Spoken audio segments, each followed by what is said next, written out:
قال أصحاب فلما تراءى الجمعان قال أصحاب موسى إنا لمدركون। যখন ফেরাউনের বাহিনী পিছন দিয়া ধাওয়া করল, সামনের দিকে সমুদ্র, বনী ইসরাইল হযরতে মুসা পয়গম্বরকে বললেন, হে মুসা, সামনে সমুদ্র, পিছন দিয়ে ফেরাউনের বাহিনী আমাদেরকে আক্রমণ করতে যাচ্ছে, আমাদের তো মৃত্যু ছাড়া কোনো বিকল্প নাই, পিছন দিয়ে যদি এরা নাগাল পায় আমাদেরকে মেরে ফেলবে, আর যদি সামনের দিকে যাইতে চাবে সমুদ্রে ডুবে মরা ছাড়া আর কোনো উপায় নাই। হযরত মুসা পয়গম্বর বনী ইসরাইলদেরকে লক্ষ্য করে বলেছিলেন, ক্বালা কাল্লা ইন্না মাইয়া রাব্বী সায়াহদিন। মুসা পয়গম্বর বলেছিলেন, না না না, এটা কোনোদিন হতে পারে না, নবীরা কোনোদিন নিজের ইচ্ছায় এলাকা ছেড়ে যায় না। সুবহানাল্লাহ। সুতরাং তোমরা কি মনে করছ আমি নিজে সিদ্ধান্ত নিয়ে এলাকা ত্যাগ করে তোমাদেরকে নিয়ে সমুদ্রের পাড়ে চলে আসলাম? না না, আল্লাহর হুকুমে তোমাদেরকে নিয়ে এখানে আসছি। সুতরাং আল্লাহর কসম করে বললাম, আল্লাহ পাক কোনদিন আমাদেরকে ধ্বংস করবেন না। আমার ভাইরা, এই কথা বলে যখন অভয় দিলেন, আল্লাহ পাক রব্বুল আলামিন হযরত মুসা পয়গম্বরকে জানাই দিলেন, ফাও আইনা ইলা মুসা আমি দিবি আসাকার বাহার। এ মুসা, দেরি না করে আপনার হাতের লাঠি দিয়ে সাগরের মধ্যে আঘাত করুন। আঘাত করতে দেরি হবে, আমি আল্লাহ 12টা পদ্মা সেতু বানাইতে দেরি হবে না। কয়টা বাংলাদেশে আছে? কয়টা? কয়টা? একটা পদ্মা সেতু, তাও 2-3 মাসের মধ্যে বানাই ফেলেছে, তাই না? বছর কি বছর বাজেট বাড়তে বাড়তে বাড়তে বাড়তে তারপরে পেট ভরে না। কথা কান, একের পর এক বাজেট বাড়াইতে বাড়াইতে অনেক বছর লাগায় পদ্মা সেতু বানাইছে, তাও 2-3 বছর পরে কয়েকদিন আগে উদ্বোধন করছে। কথা কয় না, ঠিক না বেশি? আর আল্লাহ যে লৌহিত সাগর, এটা তো পদ্মা নদীর উপর, আর আল্লাহ ব্রিজ বানাইছেন, সেতু বানাইছেন নদীর উপর না সাগরের উপর? বলেন, আল্লাহর কয় বছর সময় লাগবে? কয় না, কমাই গেছেন? বলেন কয় বছর? কোন বছর টসর নাই, কোন মাস টাস নাই, কোন দিন টিন নাই, কোন ঘন্টা ঘন্টা নাই, কোন মিনিট মানিট নাই। আল্লাহ শুধু বললেন সাথে সাথে সময় লাগবে। কে বানাইছেন? হযরত মুসা পয়গম্বর বনী ইসরাইলদের কি বললেন, তোমরা যেহেতু 12টা বংশ, 12টা গোষ্ঠী, তোমরা যেহেতু 12টা গোত্র, তাই আল্লাহ তোমাদের এক এক গোত্রের জন্য এক একটা পদ্মা সেতু বানাই দিয়েছে। বাস খুশিতে আনন্দে সবাই পদ্মা সেতু লৌহিত সাগরের উপরে, লৌহিত সাগরের উপরে এই সেতু দিয়া মুহূর্তের মধ্যে সাগর পাড়ি দিয়ে দিছে। আল্লাহু আকবার। সময় লাগছে। এই দিক দিয়া মিস্টার ফেরাউন ছিলেন তো, জগতের মধ্যে ভালো মানুষ থাকলে শুধু একজনে ছিল, ওনার নাম কি? কথা কান, জনমের শয়তান, ঠিক কিনা বলেন? নিজে রব দাবি করছে, ঠিক কিনা? ফেরাউনে যখন খবর পাইছে সব বনি ইসরাইল গহনাগাটি নিয়ে স্বর্ণ টর্ণ নিয়ে পলায়ন করছে গেছে গা। তখন অর্ডার জারি করে দিল, এদের একজনকে পলাতে দেওয়া হবে না, তাদেরকে অ্যারেস্ট করে শাস্তির সম্মুখীন করা হবে। ফেরাউনের এই ঘোষণা শোনার পর তার সৈনিকরা, নৌবাহিনী, বিমান বাহিনী, স্থল বাহিনী, র্যাপিড অ্যাকশন ব্যাটালিয়ন, র্যাব, সব বাহিনী মার করে রওনা দিছে বনে ইসরাইলদেরকে ধরে তাদেরকে শাস্তির সম্মুখীন করবে। আল্লাহ কয় আয় জমে টানতেছে। কথা বলেন ঠিক না বেঠি? আমরা মাঝে মধ্যে কই না যে হ্যাঁ আমি গেছিল কি লাগে এর জমে টান্না নিছে, ঠিক না বেঠি? এরপরে দেখেন ফেরাউনে গিয়ে যখন দেখে 12টা সেতু, 12টা ব্রিজ, 12টা কার্পেটিং রাস্তা, কিসের উপর? সমুদ্রের উপর। এই দাদায় মগায় কি করছে জানেন? মগায় ওখানে গিয়া তার জাতি বলতেছে, দেখছো আমি কেমন শক্তিশালী খোদা, আমার আশা লাগে নাই, রড সিমেন্ট লাগে নাই, আমি আমার গতিতে বসে ইশারা করেছি 12টা পদ্মা সেতু। পদ্মা সেতু আর বাফে বানাইছে? কথা কয় না। পদ্মা সেতু বানাইছেন কে? আর কৃতিত্ব কে? ফেরাউন না। কথা বলেন ঠিক না ঠিক? ফেরাউন না কয় যে পদ্মা সেতু আমি বানাইছি। কথা বলেন ঠিক না ঠিক? পদ্মা সেতু বানাইছেন কে? এদিকে এদিকে তাকান, হয় জুসে আসছে করো, আমরা এদিকে তাকাই। পদ্মা সেতু বানাইছেন কে? আল্লাহ বানাইছেন, ঠিক না ঠিক? পদ্মা সেতু আল্লাহ বানাইছেন। ফেরাউনে কি কয়? আমি বাসায় বসে ইঙ্গিত করছি 12টা পদ্মা সেতু হয়ে গেছে। নাউজুবিল্লাহ। আল্লাহ ফেরাউন নারে ডাক দিয়া কয়, তুই যেহেতু বানাইছস তোর সেতু তুই আয় উদ্বোধন কর। কথা কয় না? বুঝতেছেন নি আমার কথা? কোরআনের কথা। এই দিনের তাৎপর্য থেকে আমাদের উপদেশ গ্রহণ করার আছে। অহংকারীদেরকে আল্লাহ ভালোবাসে না। কথা বলেন ঠিক না ঠিক? আজ নয় কাল সুযোগ দেন, কিন্তু যখন টান দিয়া ধরেন তখন আর কেউ বাঁচাইতে পারে না। ঠিক না? আবু জাহেল বাঁচতে পারছে, আবু লাহাব, উতবা, সাইবা, নমরুদ, ফেরাউন, কারুন, হামান, সাদ্দাত পারছে? কেউ পারে না। ধরেন যখন ছাড়েন না, আল্লাহ কয় ঠিক আছে তোর জন্যই তো রাখছি তোর বানানো সেতু, ঠিক আছে তুই আয়। আর সেতুরই কইছে তুই কিন্তু নড়াচড়া করিস না, হ্যাঁ ঢুকতে দেয়। কথা কানা? সেতু কার গোলাম? আল্লাহ। রাস্তা কার গোলাম? ফেরাউনে অনেক লম্বা কাহিনী আছে, আমি সেদিকে যাব না, বোঝার জন্য আপনাদের খেদমতে সংক্ষেপে বলতেছি। ফেরাউনে যখন তার সমস্ত সোলজার নিয়ে, সমস্ত বাহিনী নিয়ে লৌহিত সাগরের এই সেতুর উপর, ব্রিজের উপর, পুলের উপর যখন উঠছে, মাঝখানে গেছে, আল্লাহ এবার সেতুরে ডাক দেয়া কয় ছায়ারি সুস্কি লেগে নিয়ে যা। সুবহানাল্লাহ। সেতু কি ফেরাউনের গোলাম না আল্লাহর গোলাম? আগো আতিশ খাকু বাদ বান্দা এসে মা তু মুর্দাবা আখো জিন্দা।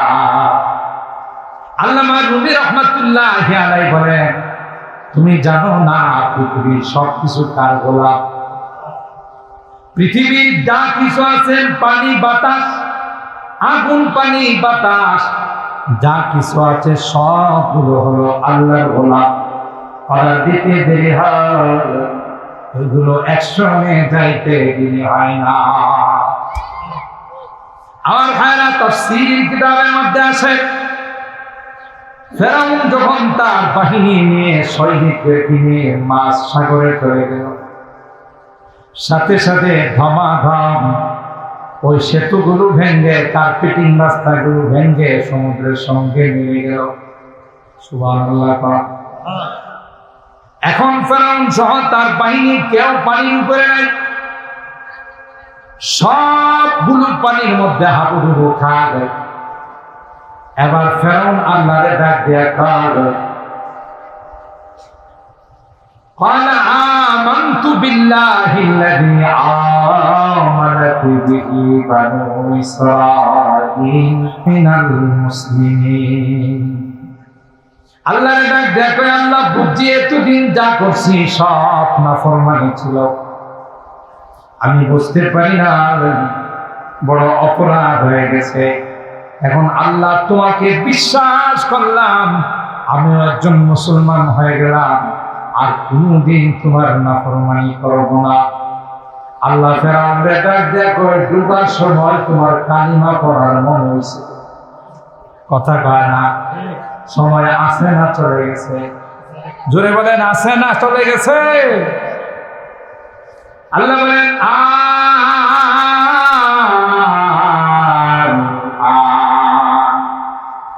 وقد عصيت قبل وكنت من المفسدين আল্লাহ ডাক দেখো ফেরাউন অনেক সময় দিয়েছিলাম অনেক সুযোগ দিয়েছিলাম তুমি তো কাজে লাগাও নাই তুমি বেয়াদবি করতে করতে একটা পর্যায়ে নিজের বড় রব বানাইছো আমার ছোট রব বানাইছো এখন আর তোমাকে সুযোগ দেওয়া হবে না এই ঘটনা যেই দিন ঘটছিল এটা কোন দিন ছিল কথা কয় না মুহররম মাসের 10 তারিখ সুবহানাল্লাহ কয় তারিখ 10 তারিখ এই ঘটনা আল্লাহ ঘটাইছিলেন এই জন্য মুহররমের তাৎপর্য শুধু কারবালা দিয়ে নয় সে আদিকাল থেকে মুহররমের তাৎপর্য কথা বলেন ঠিক না আশুরার তাৎপর্য সেই আদিকাল সাইয়েদনা হযরত নূহ আলাইহিস সালাম 950 বছর উম্মতকে ঈমানের দাওয়াত দিয়ে ঘটনা আমাদের জানা আছে মাত্র 82 জন 950 বছর ঈমানের দাওয়াতের ফসল মাত্র 82 জন মুসলমান হয়েছে কয়জন হযরত নূহ পয়গম্বর এতদিন মেহনত করার পর এতদিন তাবলীগ করার পর এতদিন দ্বীনের দাওয়াত দেওয়ার পর মাত্র 82 জন মুসলমান হলো আল্লাহ নূহ নবীর ডাক দেয়া কয় নূহ ওয়া উহিয়া ইলা নূহিন আন্নাহু লাই ইউমিনা মিন কওমিকা ইল্লা মান ক্বাদ আমান ফালা তাবতাইস বিমা কানু ইয়াফআলুন ওরে নূহ আর দাওয়াত দিয়া লাভ নাই এরা একজনও তোমার দাওয়াতে মুসলমান হবে না নাউজুবিল্লাহ কে দাওয়াত দিয়া বলছেন আল্লাহ ডাক দিয়ে ওহীর মাধ্যমে নূহ নবীকে জানাই দিলেন সুতরাং লাভ নাই ওয়াসনাইল ফুলকা বিআইউনিনা ওয়া ওয়াহিনা হে নূহ নবী না না না দাওয়াত দিয়া লাভ নাই তুমি একটা বড় জাহাজ বানাও বড় কিস্তি বানাও যারা ইমানদার হবে তাদেরকে নিয়ে তুমি প্লাবনের মধ্যে নৌকায় চড়ে তোমার জাহাজে চড়ে তুমি বেঁচে যাবে আর বেঈমানদেরকে আমি আল্লাহ আসমান থেকে প্লাবন দিয়া জমিন থেকে বন্যার পানি দিয়ে আমি তাদেরকে ডুবাইয়া মারব আমার ভাইরা তাফসীর কিতাবের মধ্যে আসে হযরত নূহ পয়গম্বর কিস্তি বানায় নৌকা বানায় আর কমবক্তের দল নূহ নবীর উম্মতরা এদিক দিয়া যায় সাখিরুল মিন নূহ নবীকে নিয়ে উপহাস করে ডাক দেয়া কয় হে নূহ তুমি তো এতদিন পয়গম্বর ছিলা তুমি এতদিন নবী ছিলা এখন কি নবুয়ত বাদ দিয়া কাঠ মিস্ত্রি হইলা নাউজুবিল্লাহ এখন কাঠ মিস্ত্রির কাজ করো এখন তোমার নবুয়ত গিরি গেল কোথায় নাউজুবিল্লাহ হযরত নূহ আল্লাহর হুকুমে কিস্তি বানায় জাহাজ বানায় এরা নূহ নবীকে নিয়ে উপহাস করে আল্লাহ ডাক দিয়া কয় নবী আমার আপনি টেনশন করবেন না আমি আল্লাহ তাদের উপহাসের একটা ভাঙ্গা জবাব দেব। কে জবাব দিবেন? আমার ভাইরা, হযরত নূহ পয়গম্বর সব প্রকারের পানিগুলো কি তার কিস্তির মধ্যে উঠাইলেন। পশু পাখি জীব জন্তু সব তার কিস্তির মধ্যে উঠাইলেন। যারা ঈমানদার ছিলেন তাদেরকেও তিনি উঠাইলেন। আল্লাহ পাক হযরত নূহ নবীকে জানাই দিলেন, যখনই দেখবেন চুলার ভিতর দিকে উতলাইয়া পানিগুলো উপরের দিকে উঠতেছে, তখন মনে করবেন আল্লাহ রাজা শুরু হয়ে গেছে। চুলার ভিতর থেকে পানি বাইর না আগুন বাইর? কথা কান, আগুন বাইর। আল্লাহ কয় যেদিন দেখবেন আগুনের পরিবর্তে পানি উতলানো শুরু করছে, বুঝবেন আল্লাহর গজব। আর খারাপ এইভাবে যখন বন্যা শুরু হয়ে গেল, আসমান থেকে বৃষ্টি হচ্ছে, জমিন থেকে পানি কলকল কলকল করে উপরে দিকে উঠছে। নবী বুঝতে পারছি না আল্লাহর গজব, প্লাবনের বন্যা শুরু হয়ে গেছে। সবকে তিনি তার কিস্তির মধ্যে উঠাইলেন, আর যারা বেঈমান এরা তার কিস্তিতে উঠতে পারে নাই। কোরআনে কারিমে সূরা হুদের মধ্যে আমার আল্লাহ বলেন, হযরত নূহ পয়গম্বরের সন্তান কেনাত সেও নবীর উপর ঈমান আনে নাই, এবং তার স্ত্রীও নবীর উপর ঈমান আনে নাই। নূহ পয়গম্বরের সামনে তার সন্তান যখন পানি খেয়ে বন্যার পানিতে যখন হাবুডুবু খায়া মরতে লাগলো, হযরত নূহ পয়গম্বর তার সন্তান কেনানকে ডাক দিয়ে বলে, ইয়া বুনাইয়া আরকাম মা'ানা ওয়া লা তাকুন মা'আল কাফিরিন। এ কলিজা টুকরা সন্তান, না না না, এখন আর বাঁচার কোনো উপায় নাই। আসরে আমার কিস্তির মধ্যে চলে আসো, নৌকায়। বন্যার পানি থেকে বাঁচার কোনো উপায় নাই। বদনসিব বাবাকে ডাক দেয়া কয়, কালা সাবি ইলা জাবালি ইয়াসিমুনি মিনাল মা। এই বদনসিব ডাক দেয়া কয়, না নবী, তোমার কিস্তিতে আমি যাব না। পানির মাত্রা যদি আরো বেড়ে যায়, তাহলে বড় বড় পাহাড়ের উপর উঠে আমি আমার আত্মরক্ষা করব, তারপরেও তোমার কিস্তির মধ্যে আমি যাব না। হযরত নূহ পয়গম্বর জবাব দিলেন, ক্বালা লা আশিমাল ইয়াওমা মিন আমরিল্লাহি ইল্লা মান রাহিম ওয়া হালা বাইনাহুমাল মাউজু ফাকানা মিনাল মুগরাকিন। বাপ বেটার মধ্যে কথা চলতেছে, এমন অবস্থায় বিশাল আকৃতির এক ঢেউ। যারা কক্সবাজার গেছেন, কক্সবাজারে সমুদ্রের পাড়ে দাঁড়াইলে যখন ঢেউগুলো আসে, মনে হয় ছোটখাটো পাহাড় হয়ে আসছে।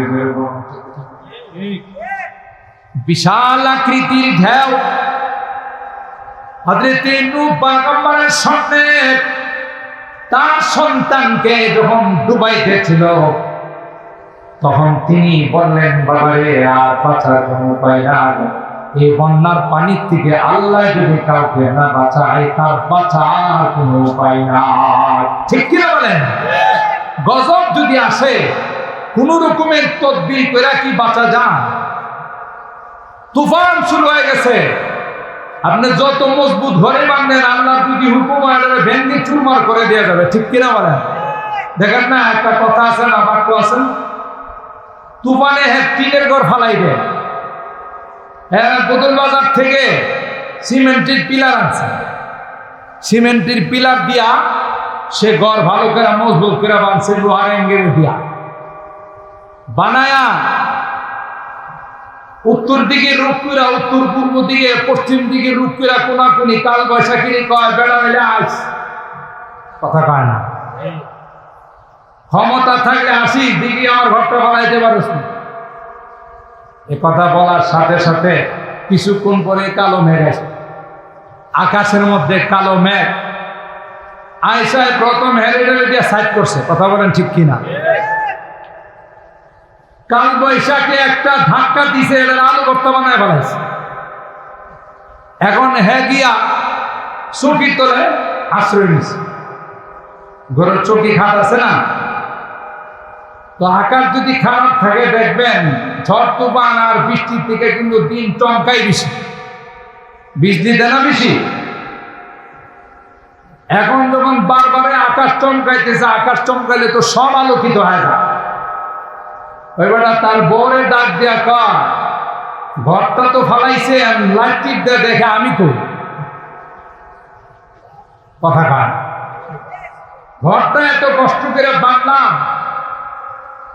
কাল বৈশাখীর বাচ্চা আমার ঘরটা তো বানাইছে, আমারে তালাশ করে আমারে ধরব, নাইলে হ্যাঁ লাইট টিপি কিনলে কি, কথা কয় লাইট টিপ দিয়ে দেখে আমি কই। তাহলে বুঝা গেল আল্লাহর সৈনিকের সাথে কেউ মোকাবেলা করতে, কথা বলেন, পারবে? আসিমাল ইয়াউমা মিন আমরিল্লাহি ইল্লা মান রাহিম। পয়গম্বর সন্তানকে ডাক দিয়া কয়, বাবা আল্লাহর গজব শুরু হয়েছে, এই গজব থেকে আল্লাহ না বাঁচাইলে কেউ বাঁচতে পারবে না, ঠিক কিনা বলেন? বাবার সামনে সন্তানকে ডুবিয়ে মেরে ফেলল। ওই যে স্টিমার আর কিস্তি পয়গম্বর বানায়া বন্যার পানির মধ্যে চলতে লাগলো। ওই স্টিমারের কোনো ইঞ্জিন ছিল না, কোন রকমের কোনো তেল মোবিল ছিল না, কোনো নৌকা মাঝি ছিল না। আল্লাহর হুকুমে স্টিমার পানির উপর চলা শুরু করছে।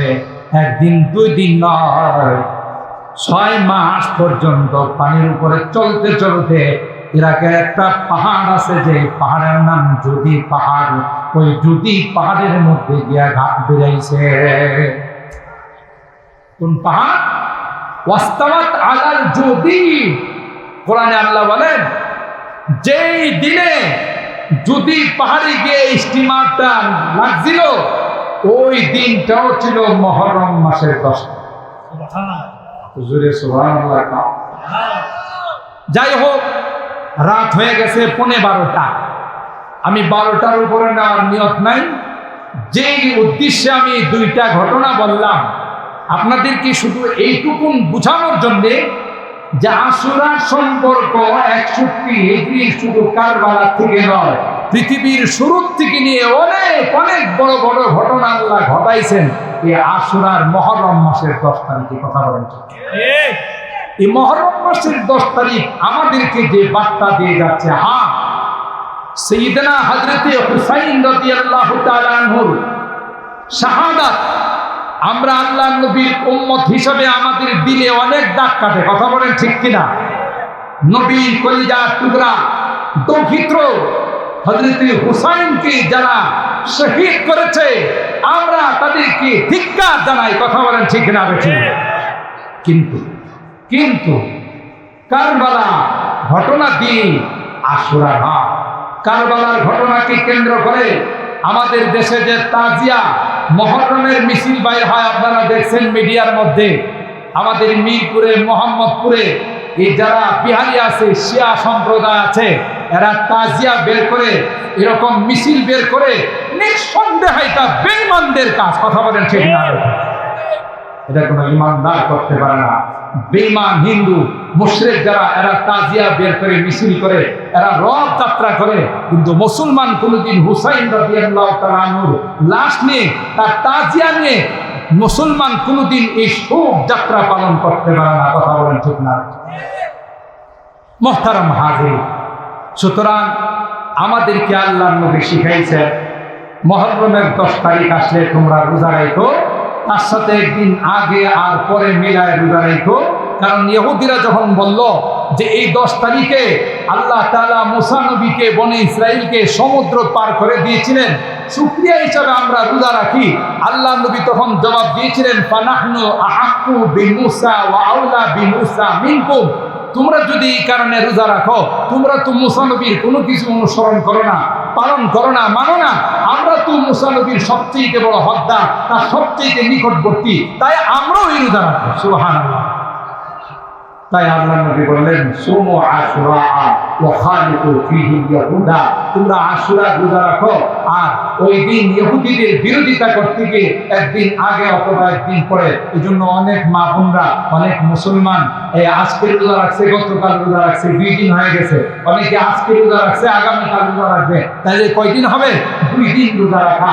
একটা রোজার বিনিময়ে আল্লাহ তাআলা 1 বছরের গুনাহ মাফ করে দিন। সুবহানাল্লাহ। আমি ধন্যবাদ জানাই এই পাড়ার যুবকদেরকে, যারা অত্যন্ত আগ্রহ নিয়ে আজকের এই সুন্দর আয়োজন করেছেন মুরব্বীদের রুহের মাগফিরাতের জন্যে। কারণ আজকে আমি যুবক হয়েছি, আমি আজকে বাড়ির মালিক হয়েছি, আমি জমিনের মালিক হয়েছি, আমি দোকানের মালিক হয়েছি আমার বাপ দাদাদের কারণে। কথা বলেন ঠিক না? এরা যদি আমার জন্য এই বাসা বাড়ি ঘর জমিন যাওয়া আমাদের জন্য না রাখতো, তাহলে আমরা এগুলো পাইতাম না। তাই তাদেরকে তাদের নেক সন্তান হিসাবে আমাদের উচিত তাদেরকে দুয়ার মাধ্যমে স্মরণ করা। ঠিক না বেঠিক? সুতরাং আজকে এখানে এই বরকতময় দিনে বিশেষ করে মাওলানা মুশাররফ বিভিন্ন মাহফিলের জন্য যুবকদের সাথে অত্যন্ত অক্লান্ত পরিশ্রম করে। আমাকে আগে বলেছিল, আমি আসলে ক্লাসের যেহেতু গুরুত্ব থাকে বেশি আমার ছাত্রদের পড়ার, এই জন্য আমি বলছিলাম যে আমি তো আসতে পারবো না। তো আজকে ওই যে সিরাজনগর আমাদের নানা এবং মামা এদের রুহের মাগফিরাত কামনায় মসজিদের ভিতরে এরা দোয়ার আয়োজন করছে, যেহেতু তাদেরই সন্তান, সেই হিসাবে আমি মনে করলাম না আসাটা আমার জন্য ঠিক হবে না। এই জন্য আমি ওখানে আসার পর মুশাররফ বারবার ফোন দিতেছিল যে আমাদের এখানে আপনি আখিরি মোনাজাত করে যান, যুবকদের টাকা যা এবং মুরব্বীরাও চাচ্ছে। তাই আপনাদের দোয়া নেওয়ার জন্যে, আপনাদের সাথে শরীক হওয়ার জন্যে আজকের এই মাহফিলে আমি উপস্থিত হয়েছি। আল্লাহ তাআলা আমাকে উপস্থিত করে দিয়েছেন এবং আপনারাও এই প্রচণ্ড গরমকে উপেক্ষা করে দীর্ঘক্ষণ পর্যন্ত অত্যন্ত ধৈর্য সহ বসে যে বয়ান শুনছেন, আল্লাহ তাআলা এই মাহফিলকে আপনাদের এই বসাকে কবুল করুন। আমিন বলো। আল্লাহ তাআলা এই মাহফিলকে আমাদের জন্য নাজাতের ওসিলা বানিয়ে দিন। যে যুবকরা আজকের এই আয়োজন করেছেন, যে মুরব্বীদের রুহের মাগফিরাতের জন্য, আল্লাহ আমার এই যুবকদের জানে মালে কামাই রুজি রোজগারের বরকত নসিব করুন। আমিন বলুন। আর মুরব্বীদের রুহের মধ্যে আল্লাহ তাআলা যত আলোচনা, যত তিলাওয়াত, যত রকমের নেক আমল হয়েছে, সবগুলো তাদের রুহের মধ্যে আল্লাহ তাআলা পৌঁছে দেন। বলুন আমিন। ওয়া আখিরু দাওয়ানা আলহামদুলিল্লাহি রাব্বিল আলামিন। আলহামদুলিল্লাহ। আল্লাহ তাআলার লাখো কোটি শুকরিয়া। আমরা এই গরমের মধ্যে সব মানুষ ধৈর্য সহকারে বসে এই দেশের মানুষ কোনোদিন বলতে, বিদেশে যারা থাকে এরা যে কি কষ্ট করে টাকা পয়সা পাঠায় তা না দেখলে বিশ্বাস করতে পারবেন। এই যে হজে গেলাম, গত 25 তারিখে আসলাম, আলহামদুলিল্লাহ। প্রচন্ড রৌদ্রের মধ্যে মক্কায় মদিনায় যারা রাস্তাতে দাঁড়ায় রাস্তা পরিষ্কার করে ক্লিয়ার, যারা জিজ্ঞাসা করলে দেখা যায় হয় বাংলাদেশি না হয় ইন্ডিয়া, অধিকাংশ বাংলাদেশি। যে তাপমাত্রা 52, 53, 52, 53 তাপমাত্রা আপনারা দেখছেন। হজের মধ্যে প্রায় 1000-এর বেশি হাজি মারা গেছে শুধু গরমের কারণে। ঠিক না বেঠিক? এই গরমে 24টা ঘন্টা এরা ডিউটি করে। বলুন তো দেখি কিসের জন্য? 2টা পয়সা দেন। কথা কয় না। এই পয়সাগুলো কি নিজেরা খায় না দেশে পাঠায়? দেশে পাঠায়। মা বাপ, বউ বাল বাচ্চা, স্ত্রী পরিবার পরিজন একটু সুখে শান্তিতে থাকার জন্য। নিজেরা খায় না, নিজেরা রৌদ্রে পুড়ে, তারপরও দেশের জন্য তাদের এই ত্যাগ। কথা বলেন ঠিক না বেঠিক? তাই সকল প্রবাসী বিদেশি যারা আছে, আমাদের কলিজার টুকরারা, আমাদের সন্তানরা, আমাদের আত্মীয় স্বজনরা, তাদের জন্য সবসময় আমাদের দোয়া করা দরকার। এরা যেন সুস্থ থাকে, ভালো থাকে, অ্যাক্সিডেন্ট দুর্ঘটনার হাত থেকে যেন আল্লাহ তাদেরকে হেফাজত করেন, আমিন বলেন। তাদের কামাই রুজি রোজগারের জন্য আল্লাহ তাআলা বরকত দান করেন, আমিন বলেন। আমাদের প্রিয় মাতৃভূমি বাংলাদেশ, কথা বলেন ঠিক না? এই দেশের বাসিন্দা আমরা, এই দেশের মানুষ আমরা। এই দেশ শান্তিতে থাকুক, এই দেশের মানুষ শান্তিতে থাকুক, কোন রকমের অশান্তি, মারামারি, কাটাকাটি, বিশৃঙ্খলা আমরা চাই না, কথা বলেন ঠিক না বেশি? এটা আমাদের প্রাণের দাবি যে এই দেশে কোন রকমের বিশৃঙ্খলা, কোন রকমের মারামারি, কোন রকমের হানাহানি, কাটাকাটি, রক্তপাত, প্রাণহানি আমরা দেখতে চাই না। এর থেকে যেন আল্লাহ এই দেশকে হিফাজত করেন, বলেন আমিন। মুহতারাম হাজিরিন, দেশ এবং জাতির জন্য, সকল মুরব্বীদের রুহের মাগফিরাতের জন্য আজকে যে যুবকরা এই সুন্দর আয়োজন করেছেন, আমরাও তাদের এই আয়োজনে আরামে বসে দীর্ঘক্ষণ পর্যন্ত উলামায়ে কেরামদের আলোচনা শুনছি। তাদের জন্য যারা দোয়া চাইছে, যারা কান্নায় সুস্থ অসুস্থ, সকলের জন্য আমরা মহান রব্বুল কারীমের দরবারে দোয়া করি। আল্লাহ তাআলা যেন পরপারে যারা আছেন তাদেরকে যেন সুখে রাখেন, ভালো রাখেন। যারা জীবিত আছেন তাদের জন্য নেক হায়াত দান করেন। আর যারা বিভিন্ন কর্মে আছেন, আল্লাহ যেন তাদের কর্মের মধ্যে বরকত দান। আল্লাহুম্মা ইহদিনাস সিরাতাল মুস্তাকিম সিরাতাল লাযীনা আন'আমতা আলাইহিম মিনান নাবিয়্যিন ওয়াস-সিদ্দীকিনা ওয়াশ-শুহাদা'i ওয়াস-সালিহিন। ربنا ظلمنا أنفسنا وإن لم تغفر لنا وترحمنا لنكونن من الخاسرين. ربنا فاغفر لنا ذنوبنا وكفر عنا سيئاتنا وتوفنا مع الأبرار. رب ارحمهما كما ربياني صغيرا. رب ارحمهما كما ربياني صغيرا. رب العالمين, يا الله, পবিত্র মুহররমুল হারাম মাসের আজকের এই রজনীতে আল্লাহ দীর্ঘক্ষণ পর্যন্ত বসে কোরআনের আলোচনা শোনার পর আমরা কিছু সংখ্যক গুনাহগার বান্দা তোমার শাহী দরবারে হাত উঠাই। আল্লাহ মেহেরবানি করে আমাদের জিন্দেগী সকল গুনাহগুলো মাফ করে। ইয়া রাব্বাল আলামিন, আল্লাহ তুমি তাকাইয়া দেখো বুড়া বাবারা, আমার কলিজা টুকরা যুবকরা, পর্দার আড়ালের মা বোনেরা প্রচন্ড গরমকে উপেক্ষা করে আল্লাহ কোরআনের আলোচনা শোনার জন্য দিনের মহব্বত নিয়ে, তোমার হাবিবের পাকের ভালোবাসা নিয়ে আল্লাহ গভীর রজনীতে ভিক্ষুকের মতো তোমার দরবারে হাত উঠাই। ভিক্ষুককে যদি মালিক ভিক্ষা না দেয়, বারবার তার কাছে ভিক্ষা চাও, একজনের কাছে ভিক্ষা না পাইলে আরেকজনের কাছে যাও। তুমি যদি আমাদেরকে ফেরত দাও, তোমার দরবার থেকে যদি মাহরুম হয়ে যাবে, কার কাছে যাব? কে গো আমাদেরকে মাফ করুন। তাই তো আল্লাহ কাঙ্গালের মতো আসামির কাঠগড়ায় দাঁড়াইয়া দুখানা হাত বাড়াইয়া তওবা করতেছি, আর জীবনে কোনোদিন নামাজ ছাড়ব, আর কোনোদিন গুনাহ করব না, আর কোনোদিন হারাম খাইব না, আর কোনোদিন নাফরমানি করব না, সুদী কারবারে জড়াবো না, আর কোনোদিন বেপরদায় চলব না। ইয়া আল্লাহ, হিজরির প্রথম বছর আল্লাহ, হিজরি নববর্ষে আল্লাহ প্রথম মাসে মুহররমুল হারাম মাসে আজকে রজনীতে তওবা করতেছি। আল্লাহ মেহেরবানি করে আমাদের তওবাগুলোকে তুমি কবুল করে নাও। ইয়া রাব্বাল আলামিন, আল্লাহ আমাদের বুধল উত্তর পাড়া আমাদের যুবকরা, আল্লাহ গোদাহাটির আমাদের যুবকরা, আল্লাহ এই সুন্দর আয়োজন করেছেন, অক্লান্ত পরিশ্রম করে আল্লাহ এখানে আমাদেরকে মাহফিল শোনার ব্যবস্থা করে দিয়েছেন। আল্লাহ আমাদের যুবকদেরকে তুমি জান্নাতে যুবক বানাই দাও, এদের কামাই রোজগারের বরকত নসিব করে দাও।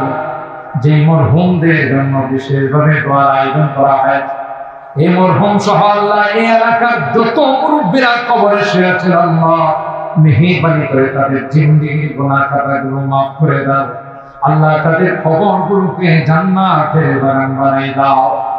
ইয়া আল্লাহ, আমাদের সন্তানরা যারা বিদেশের বাড়িতে আছে, অনেক কষ্ট করে আমাদের জন্য টাকা পাঠায়, অনেক কষ্ট করে আল্লাহ মাথার ঘাম পায়ে বেড়ে রক্ত পানি করে আল্লাহ দেশের মানুষগুলো ভালো থাকবে, স্ত্রী পরিবার পরিজন ভালো থাকবে, সেই জন্য টাকা পাঠায়। আল্লাহ মেহেরবানি করে তাদেরকে তুমি ইবাদত করো, তাদের কামাই রোজগারে বরকত দিও, অ্যাক্সিডেন্ট দুর্ঘটনার হাত থেকে ইবাদত করো। আল্লাহ বিদেশের বাড়িতে যাদের কাগজপত্রের সমস্যা আছে, অসুবিধা আছে, আল্লাহ সবগুলোকে তুমি দূর করে দিও। আল্লাহ ইয়া রাব্বাল আলামিন, আল্লাহ আমার মুরব্বিদেরকে আবু বকরের মতো বানাই দিও, যুবকদেরকে হযরত হাসান হুসাইনের কাফেলার মেম্বার বানাই দিও, আমার মা বোনদেরকে আম্মা জান খলিফাতুল কুবরা আশা সিদ্দিকা ফাতেমাতুজ জাহরার মতো বানাই দিও। আল্লাহ ইয়া রাব্বাল আলামিন, আল্লাহ আমাদের সকল রোগীদেরকে পরিপূর্ণ শিফা নসিব করে দিও। আল্লাহ কামাল নামে একজন রোগীর জন্য দোয়ার আবেদন করা হয়েছে, আল্লাহ তাকে তুমি পরিপূর্ণ শিফা নসিব করে দিও। আমাদের অত্র এলাকার মুরব্বী আল্লাহ সাতিয়ানি হুজুর অসুস্থ, আল্লাহ তাকে তুমি পরিপূর্ণ শিফা নসিব করে দাও, হায়াতের মধ্যে বরকত নসিব করে দাও। ইয়া রাব্বাল আলামিন, আল্লাহ পৃথিবীর আনাচে কানাচে মুসলমানরা নির্যাতিত হচ্ছে, বিশেষ করে আল্লাহ ফিলিস্তিনের মুসলমানদের দিকে তাকাই চোখের পানি ধরে রাখা যায় না। মালিক রে, মেহেরবানি করে তাদেরকে তুমি পাবে। আল্লাহ আসমান থেকে গায়বী সাহায্য নাযিল করে দাও, ইহুদিদের কালো হাতগুলো ভেঙে তুমি চুরমার করে দাও। আল্লাহ আমার এই প্রিয় মাতৃভূমি বাংলাদেশ, এদেশে অশান্তি বিরাজ করতেছে, আল্লাহ দেশকে তুমি গায়বীভাবে শান্ত করে দাও। আল্লাহ দেশের মানুষকে সব রকমের অশান্তির হাত থেকে বাঁচাও, মারামারি কাটাকাটি হানাহানি রক্তপাতের হাত থেকে বাঁচাও করো। আল্লাহ ইয়া রাব্বাল আলামিন, আল্লাহ সব রকমের জুলুম শোষণ নির্যাতনের হাত থেকে আমাদের ইবাদত করো। ইয়া আরহামার রাহিমিন, ইয়া আকরামাল আকরামিন, আল্লাহ আমরা যারা হাত উঠাইছি আল্লাহ, জানি না কার মা নাই, কার বাবা নাই। ও রব্বে কারীম, কতদিন হয়ে গেল মা নাই, বাবা নাই, ইয়া আল্লাহ না মনে পড়ল, তাদের চেহারাগুলো মনে ভাসলে আল্লাহ নিজেকে ধরে রাখতে পারি না। আজকের এই মাহফিলে তোমার কাছে ক্ষমা চাই, মাফ চাই, আমাদের মা বাবাকে মাফ করে দিও। আল্লাহ তাদের কবরগুলো জান্নাতের বাগান বানাই। মালিক রে, এই এলাকার যত মুরব্বীরা কবরে শুয়ে আছেন, আল্লাহ তাদেরকে জান্নাতের মেহমান বানাই। যে মুরব্বীরা জিন্দা আছেন, আল্লাহ তাদের হায়াতের মধ্যে বরকত দিও। ও রব্বে কারীম, আল্লাহ এই মাহফিলে যারা এইভাবে সহযোগিতা করেছেন, সবার সহযোগিতাগুলো কবুল করে নাও। কিয়ামতের কঠিন ময়দানে আমাদের এই মাহফিলকে তুমি নাজাতের ওসিলা বানাই। ইয়া আল্লাহ মাহফিলের শেষে মুনাজাতের আখির পর্যায়ে তোমার কাছে ফরিয়াদ, যেদিন তুমি ডাক দেবে মালাকুল মউতের হাতে সুপুর্দ করে দেবে, আল্লাহ জানি না কোন দিন মসজিদের মাইক আমার নামটা ঘোষণা হয়ে যাবে, জানি না কোন দিন মসজিদের খাটিয়াটা আমার ঘরের সামনে চলে আসবে। ও মালিক, দুনিয়ার মানুষ, মহল্লার মানুষ আমাকে গোসল করাইয়া আতর গোলাপ দিয়া সাজাইয়া সোজা আমাকে নিয়ে কবরের মধ্যে চলে যাবে। সবাই চিৎকার করবে, আমার জন্য কান্দবে, বুক ফাটা কান্নায় কে যে আমাকে ঘরের মধ্যে রাখবে।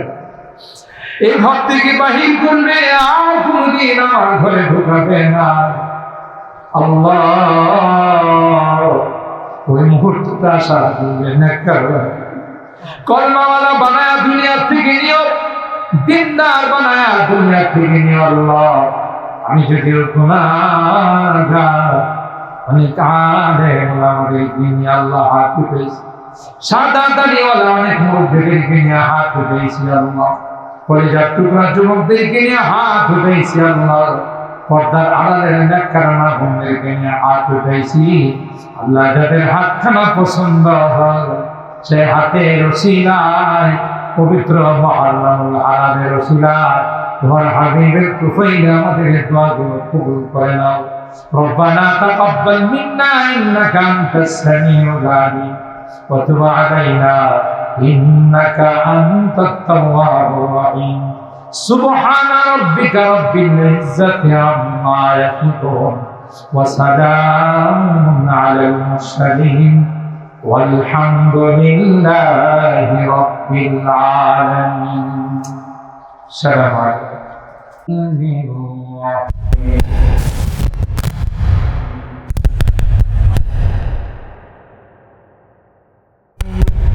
في خلق السماوات والأرض واختلاف الليل والنهار آيات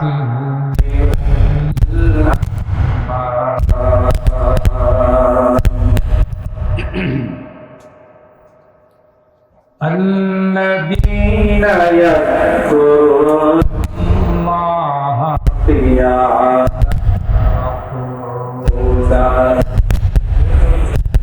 وعلى جنوبهم ويتفكرون في خلق السماء ويتفكرون في خلق السماء والأرض ربنا ما خلقت هذا سبحانك فقنا عذاب النار. وقال النبي صلى الله عليه وسلم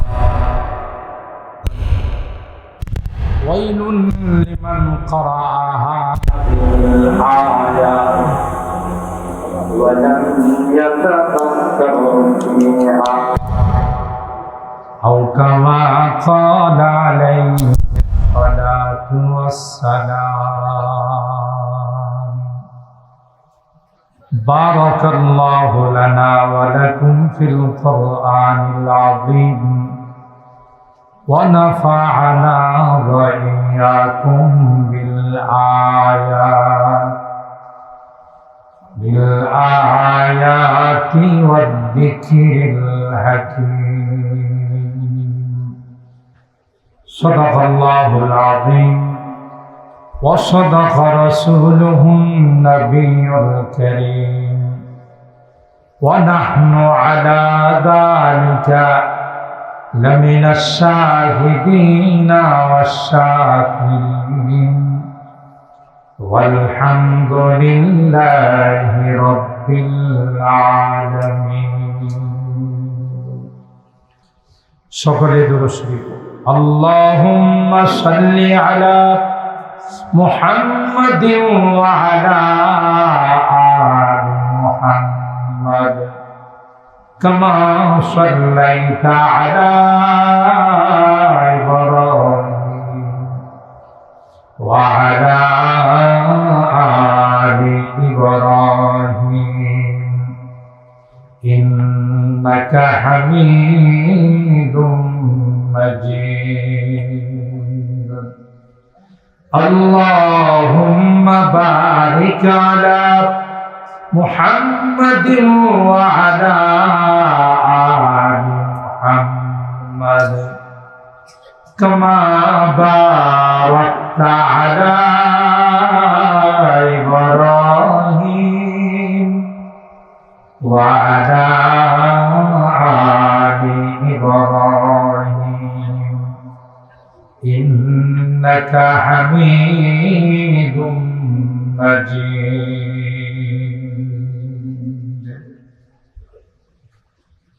मुझे बेखुदी ने लिए जा रहा हो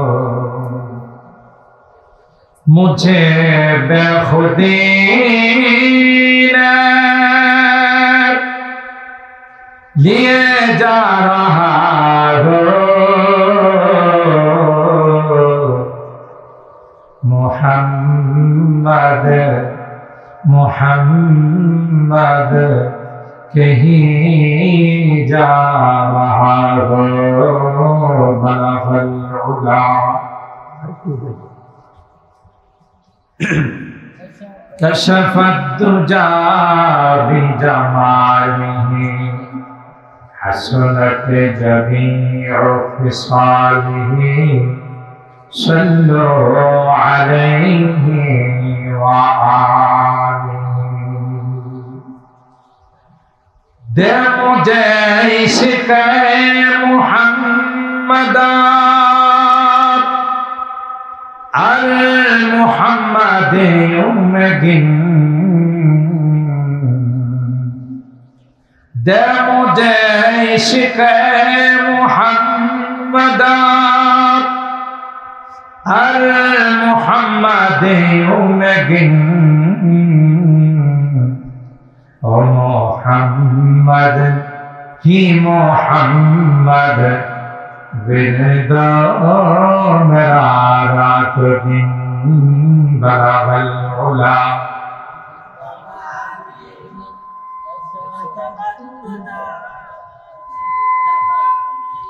हसनत जमीउ खिसालिह सल्लु अलैहि व आलिहि اللهم صل وسلم دائما أبدا على حبيبك خير الخلق كلهم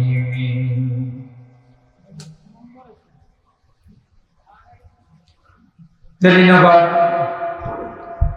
উত্তরপাড়া গজারহাটি যুব বৃন্দের উদ্যোগে আয়োজিত মরহুম আনোয়ার মুসলিম মিয়ার রুহের মাগফিরাত ও সকল কবরবাসীদের স্মরণে আজকে ওয়াজ ও দোয়ার মাহফিলের সম্মানিত সদর হযরত উলামায়ে কেরাম বিরাদরান ইসলাম পর্দার আড়ালের মা ও আল্লাহ পাকের দরবারে লাখো কোটি শুকরিয়া যে রব্বে কায়নাত পবিত্র মুহররমুল হারাম মাসে 10 তারিখ দিবাগত 13 তারিখের 11 তারিখের রাত্রিতে আজকের একটি বরকতময় মাহফিলে আমাদেরকে আসার বসার তৌফিক দান করেছেন।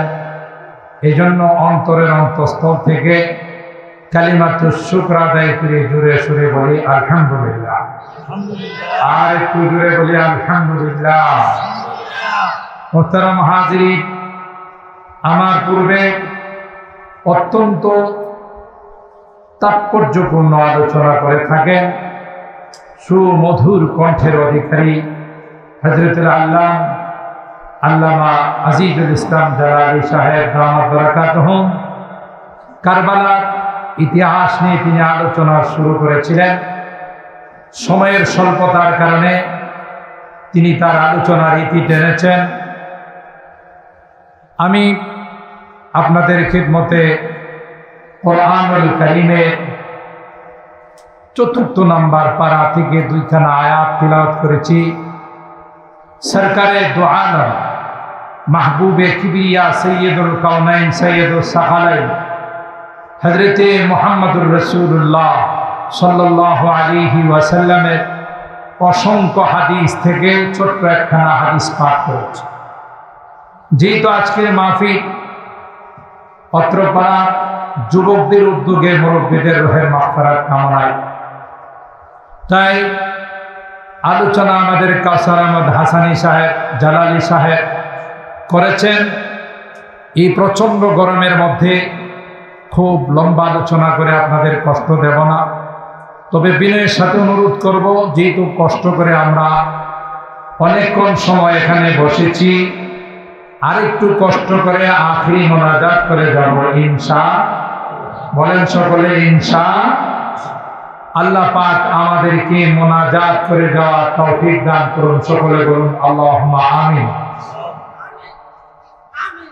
মুহতারাম হাজিরিন, কারবালার দিবস দিয়ে আশুরার মূল্যায়ন নয়, বিষয়টাকে খুব খেয়াল করে শুনবেন। আমরা যখন ছোট ছিলাম, আপনারা যখন ছোট ছিলেন, আমরা আশুরার দিবস আসলে আমরা মনে করতাম জারি গাওয়া, হায় হাসান হাই হুসাইন বলা, এটাই মনে হয় আশুরা।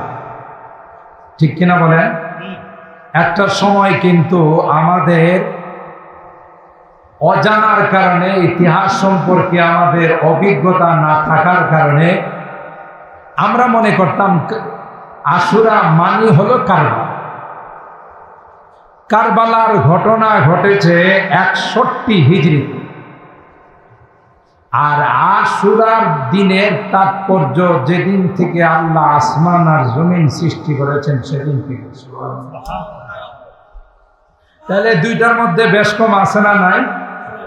সূরা আত-তাওবা 36 নম্বর আয়াতে আল্লাহ তাআলা বলেন, ইন্না ইদ্দাতাশ শুহুর ইনদাল্লাহি 12 শাহরান ফি কিতাবিল্লাহ ইয়াওমা খালাকাস সামাওয়াতি ওয়াল আরদ মিনহা আরবাতুন হুরুম। আল্লাহ বলেন, যেদিন থেকে আসমান আর জমিন সৃষ্টি করেছি সেদিন থেকে 12 মাসকেও বানাইছি। 12 মাসের মধ্যে তাৎপর্যপূর্ণ গুরুত্বপূর্ণ মাস হলো 4। কয়টি? এই 4টি মাস হলো যুলকাদ, যুলহাজ, মুহররম। কয় মাস হলো এখানে? 3 মাস। যুলকাদ, যুলহাজ, মুহররম। আরবিতে বলে যুলকাদা, যুলহাজ্জা, মুহররম, রজব। কয় মাস হলো? 4 মাস। এই 4টি মাসকে জাহিলিয়তের যুগে কাফের মুশরিকরা, বেঈমানরাও অত্যন্ত তাজিম করে। সুবহানাল্লাহ। কোন রকমের মারামারি, কাটাকাটি, হানাহানি, রক্তপাত কোনো কিছুই তারা করতো না। ঠিক কিনা বলেন? এদিকে থাকেন, এদিকে থাকেন। কোনো কিছুতেই তারা জড়িত হতো না। ঠিক কিনা বলেন? যারা বেঈমান, কাফের, মুশরিক যারা, এরাও এই মাসগুলোতে কি করত? সম্মান। ঠিক কিনা? এর মধ্যে মুহররম মাস আছে না নাই? জোরে বলুন। আফজালুস সিয়ামি বাদা রমাদান শাহরুল্লাহিল মুহররম। শুধু তাই নয়, আল্লাহর হাবিব বলেন, রমজানের পরে সবচেয়ে গুরুত্বপূর্ণ রোজা হলো মুহররমের রোজা। মুহররম মাসের রোজা আল্লাহর হাবিব বলেন, রমজান মাসের পরে এই রোজার গুরুত্ব সবচেয়ে বেশি। সুবহানাল্লাহ। বিশেষ করে আজকে যে দিনটা গেছে, 10 তারিখের রোজা, আশুরার রোজা, আল্লাহর হাবিব বলেন, সিয়ামু ইয়াউমি আশুরা আহতাসিবু আলাল্লাহি আইয়ুকাফিরাস সানাতাল্লাতী ক্বাবলাহু ওয়াস সানাতাল্লাতী বাদা। আল্লাহর হাবিব বলেন, মুহররমের 10 তারিখে রোজা যারা রাখবে, নবী আমার কয়, আল্লাহ পাক রব্বুল আলামিন তার অতীতের 1 বছরের গুনাহ আল্লাহ মাফ করে দিবেন। একটা রোজায় কয় বছরের গুনাহ মাফ হয়? সুবহান। কয় বছরে? 1 বছরে। লাভ না লস? জোরে কম। আপনারা যেখানে বসে আছেন দোয়ার জন্য, লাভ না লস? কাদের রুহে দোয়া যাবে? আপনার বাবা, আপনার মা, আপনার দাদা, এই পাড়ার যত মুরব্বীরা আছে, গোটা আদম সন্তান যারা কবরে শুয়ে আছে তাদের রুহে দোয়া যাবে। একদিন আমরাও থাকবো না, আমাদের সন্তানরা আমাদের রুহে দোয়া পাবে। ঠিক কিনা বলেন? তাইলে অনেক বড় লাভ এই একদিনের রোজা রাখা। রাসূল আকরাম সাল্লাল্লাহু তাআলা আলাইহি ওয়াসাল্লাম হিজরত করে যখন মদিনায় গেলেন, কোথায়? মদিনায় যখন আল্লাহর হাবিব হিজরত করে গেলেন, গিয়ে দেখে মদিনার ইহুদিরা মুহররমের 10 তারিখে রোজা রাখে। কয় তারিখে? জিজ্ঞাসা করলো, আসসালামু আলাইকুম। সবাই বসেন। ওয়া দুনিয়া রে সবাই ভাই। আন্দালে বেলার ভিতর তুলে উঠে দেখায়। আমি বলতে চাইতে সবাই।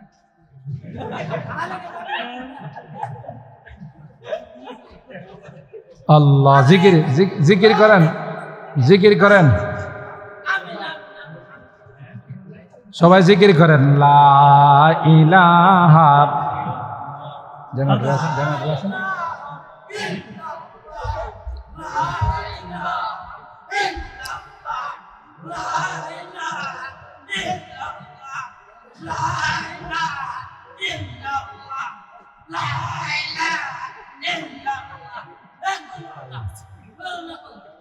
করেন, জিকির করেন সবাই। লা ইলাহা ইল্লাল্লাহ, লা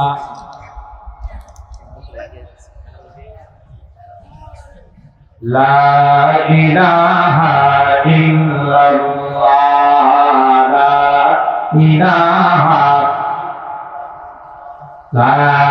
ইলাহা ইল্লাল্লাহ, লা ইলাহা ইল্লাল্লাহ,